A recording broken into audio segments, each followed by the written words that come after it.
الحمد لله وكفى والصلاة والسلام على عباده الذين اصطفى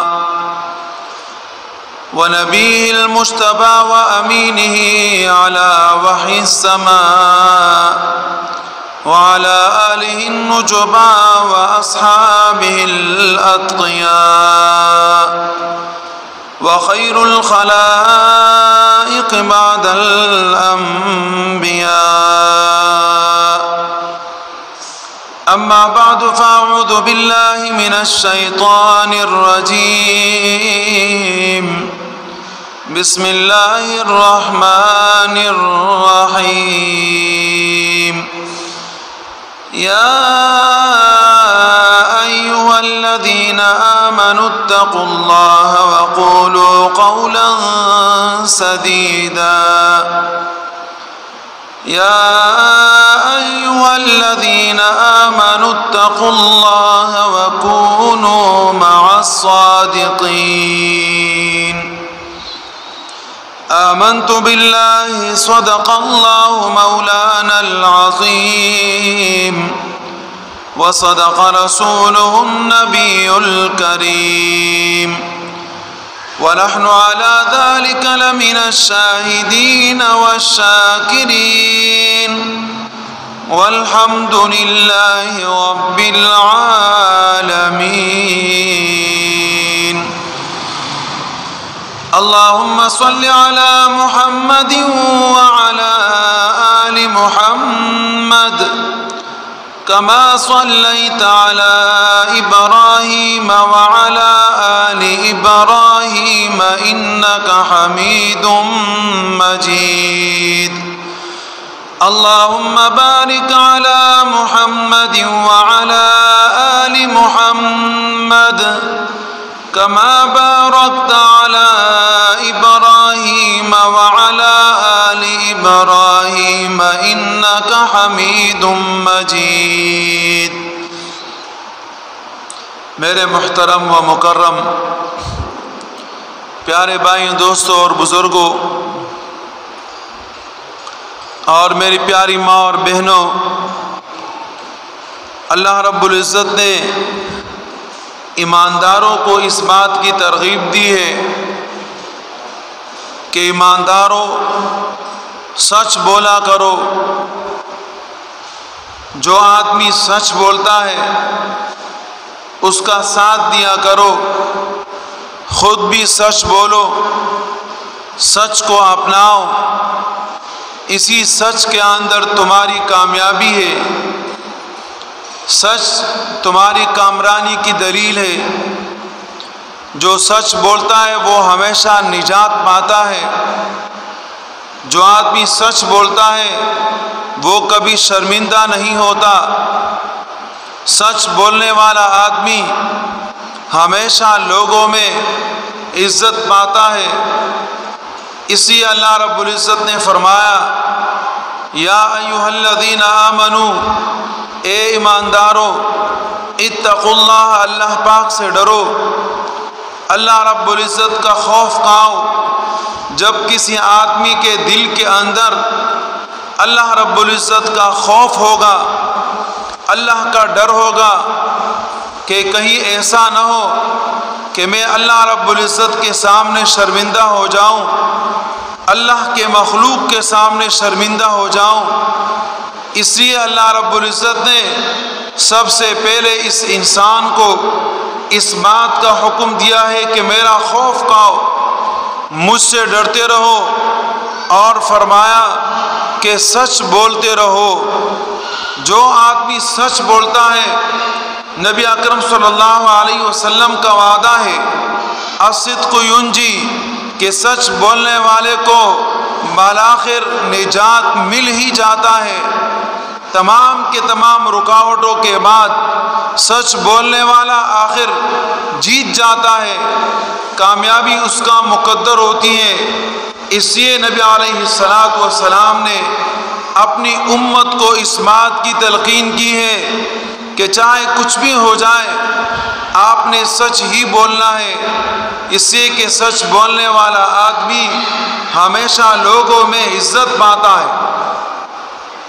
اللہ رب العزت نے قرآن کریم کے دوسرے مقام پہ فرمایا یوم ینفع الصادقین صدقہم، سچ بولتے رہو اس لیے کہ قیامت کے دن اللہ رب العزت کی طرف سے جو فائدہ ملے گا وہ سچ بولنے والے کو ملے گا۔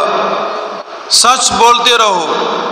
اللہ رب العزت نے انبیاء علیہ السلام کے اوصاف جب ذکر کیے، حضرت ابراہیم علیہ السلام کا ذکر فرمایا وَاذْكُرْ فِي الْكِتَابِ ابراہیم اِنَّهُ كَانَ صِدِّيقًا نَبِيًّا۔ حضرت ابراہیم علیہ السلام ایک سچے نبی تھے، تو حضرت ابراہیم علیہ السلام کے تمام صفتوں کے اندر صفت صدق کو نبوت کے ساتھ خاص کر دیا کہ حضرت ابراہیم علیہ السلام ایک صادق نبی ہیں، سچ بولنے والے نبی ہیں۔ تو سچ کا لفظ حضرت ابراہیم علیہ السلام کے ساتھ خاص ہوا اس سچائی کی اہمیت کے بنا پر۔ اسی طریقے سے اللہ رب العزت نے حضرت اسماعیل علیہ السلام کا جب ذکر فرمایا وَاذْكُرْ فِي الْكِتَابِ اسماعیل اِنَّهُ كَانَ صَادِقَ الْوَعْدِ وَكَانَ رَسُولًا نَبِيًّا، فرمایا کہ وہ بھی سچا نبی، سچا رسول ہے۔ حضرت اسماعیل علیہ السلام ان کے ساتھ بھی سچ کا لفظ لگا، حضرت یوسف علیہ السلام کے ساتھ بھی سچے کا لفظ لگا ہے ایھا الصدیق، اے صدیق، اے سچ بولنے والے میرے دوست۔ تو معلوم ہوا کہ اس سچائی کے اندر کچھ نہ کچھ تو ہے کہ سب سے پہلے اللہ رب العزت نے انبیاء علیہ السلام کے ساتھ اس کو لگایا۔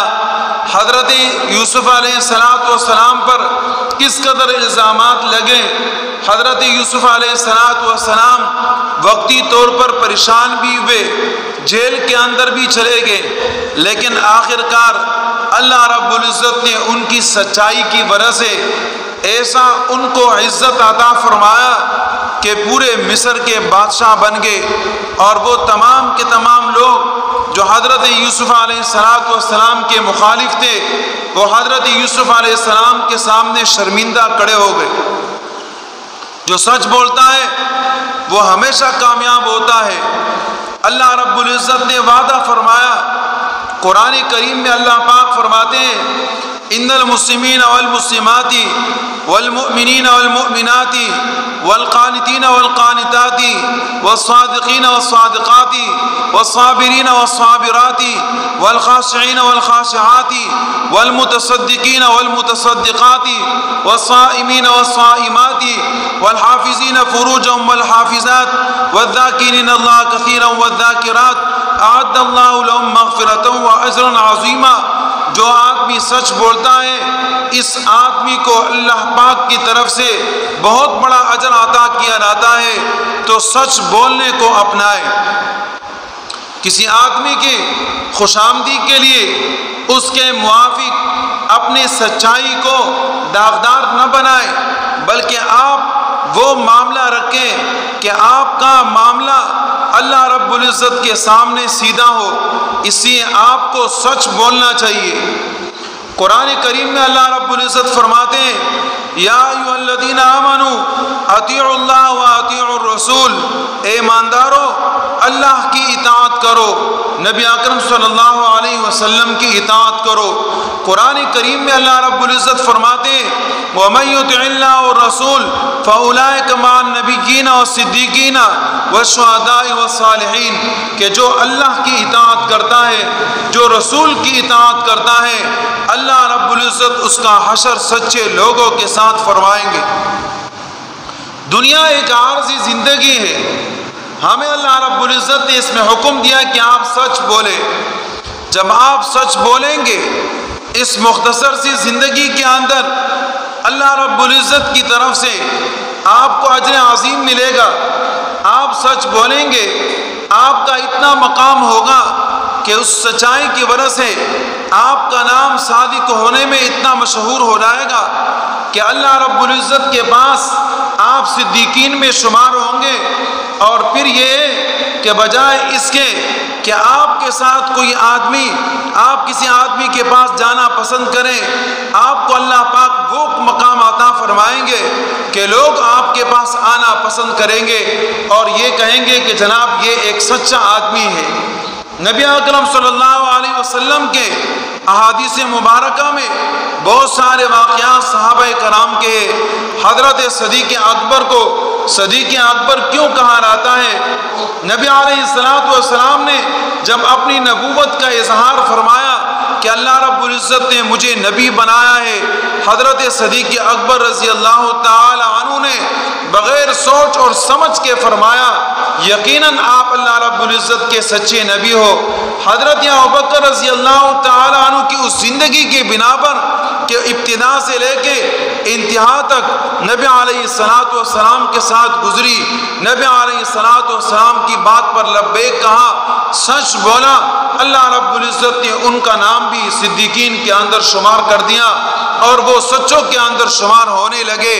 تو کیا یہ انعام کم ہے کہ اگر کوئی آدمی سچ بولتا ہے اللہ رب العزت اس کو کامیابی عطا فرماتے ہیں؟ غزوہ تبوک اسلام کے اندر ایک واقعہ پیش آیا۔ غزوہ تبوک کے واقعے میں حضرت کعب رضی اللہ تعالی عنہ اس غزوے کے اندر شریک نہ ہوئے اور ساتھ میں بہت سارے حضرات بھی اس غزوے کے اندر نہیں گئے۔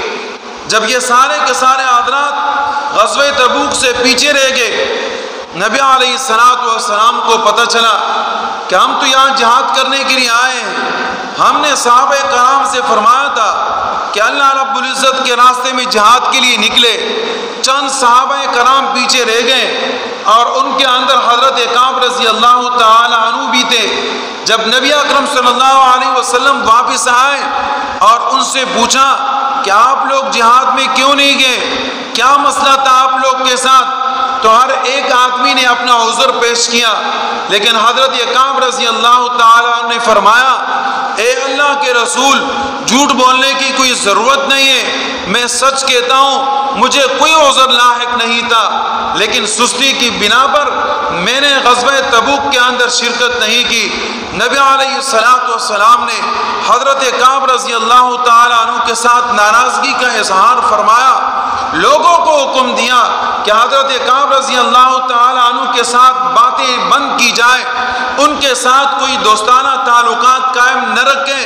حضرت کعب رضی اللہ تعالی عنہ مشکل کی وہ گھڑیاں گزار رہے تھے، لیکن حضرت کعب رضی اللہ تعالی عنہ نے بات سچی فرمائی تھی، اس لیے اللہ رب العزت نے اپنی طرف سے وحی بھیجی، نبی علیہ السلام کو پیغام دے دیا کہ اے نبی علیہ السلام، اللہ پاک نے حضرت کعب کو معاف کر دیا، آپ بھی معاف کر دیں، اس لیے کہ وہ سچے تھے۔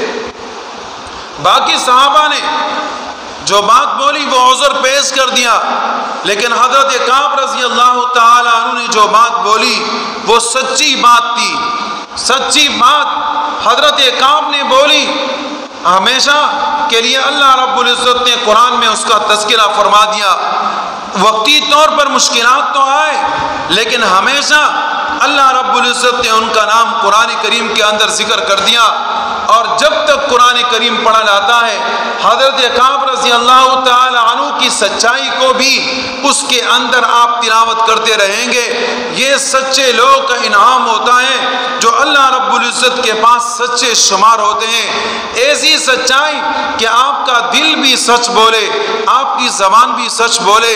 ایسے سچائی کی ضرورت نہیں ہے کہ آپ کے دل کے اندر تو کچھ اور ہے اور آپ لوگوں کو خوش کرنے کے لیے اپنی زبان سے ان کے سامنے سچائی پیش کرتے ہیں۔ اس سچائی کا اللہ رب العزت کے ہاں کوئی مرتبہ